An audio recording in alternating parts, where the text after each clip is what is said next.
this is SoCal Bob, and what am I talking about? I'm talking about make sure I'm getting to the right place here. Here we are. Okay, I'm going to go to the right place. I'm going to Venice today. Not Venice, Italy. I'm going to Venice, California. How is it that we can all be the same and yet all be different?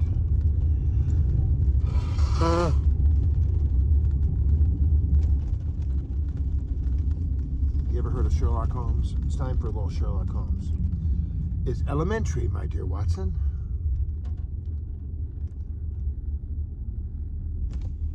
Every single human, every single person, when that egg meets the sperm and there's a conception, at that moment, God puts a soul into that creation.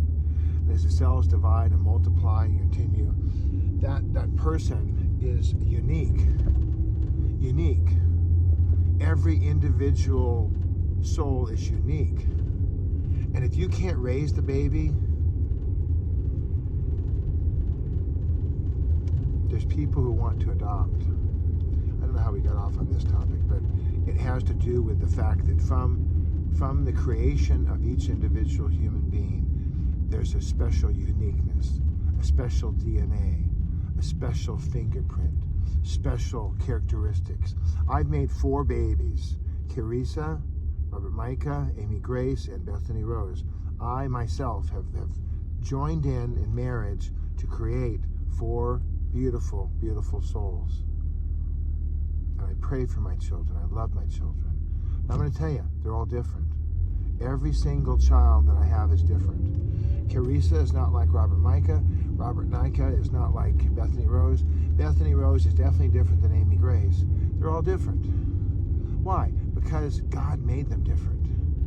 And Amy Grace is like no one else I've ever met in my life. That's my second daughter. And she's amazing. She's in New York City at the new school. High five to Amy. She's doing a great job there, wants to be a writer. And I've never had this idea that, this is the way you raise children. An iron fist. You're going to do what I say. Used to have the idea that it was a blank slate, that all children were a blank slate. It was like, there's nothing on there.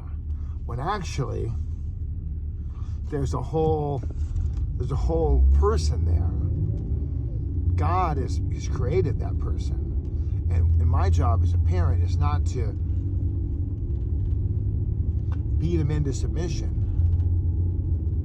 Well, didn't the Bible say to train them up? Yeah, we need to train them. When my daughter was going through grandma's cupboards in the bathroom, looking at every cupboard, opening every cupboard, you should put that back. Did you close that door? Be careful. I work with my daughters and my son to be better. My son Robert, he was underneath the sink at the house on Claremont, and he was going through all the glass and everything under the sink. I said, son, that's sharp. It's glass. It's sharp. Well, he broke one of the vases. It was cheap, it was not a big deal. And he didn't get glass shattering everywhere. He dropped it and it broke. So I said, son, look. And I took his finger. I said, look, you see, this is sharp. Sharp. He was on a busy street, and I put a soda can out in the middle of the street. I said, let's watch, son. And after a few minutes, a car went by, and we went out, we looked at the can. It was like, this big. And I said, son, that's you. So we train the children up. We show them. My grandmother, she used to take a pencil. I don't have a pencil right here, but she'd go like this, and she'd stick it in the fan, because she had the old fan. Not the fan that you could get your whole arm into the fan. It had like 3 little prongs. There was no safety. It was a steel blade. This was a fan made 120 years ago. It was one of the first fans ever. So my grandmother trained us. She said, look, be careful. So boys and girls, men and women, grandma and grandpa, let's respect each other. Let's respect each other. Let's respect each other. Did I mention before? Let's respect each other. Let's take the time to get to know each other. If someone is really freaked out by hugs because some young person crushed their ribs, 2 years ago, well then guess what?